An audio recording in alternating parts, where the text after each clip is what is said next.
Pemirsa, dalam perjalanan Indonesia sebagai bangsa merdeka, pernah beberapa kali terjadi upaya merongrong ideologi negara yang berujung tragedi kelam. Salah satunya peristiwa tahun 1965 yang silam.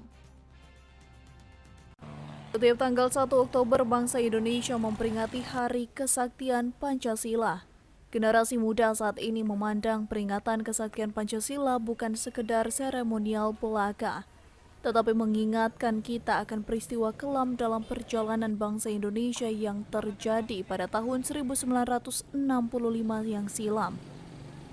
Ditandai dengan gugurnya pahlawan revolusi dalam melindungi dan mempertahankan nilai-nilai Pancasila dari rongrongan kelompok yang hendak menggantinya dengan paham lain.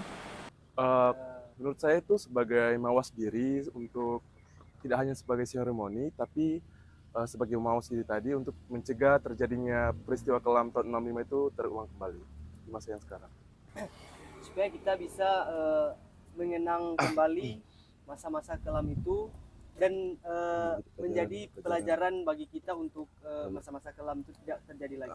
Bagi saya, Hari Kesaktian Pancasila merupakan momen bagi kita semua untuk bisa selalu mengenang jasa para pahlawan yang telah gugur dalam mempertahankan nilai-nilai Pancasila, dalam memperjuangkan nilai-nilai Pancasila sebagai falsafah negara dan dasar negara.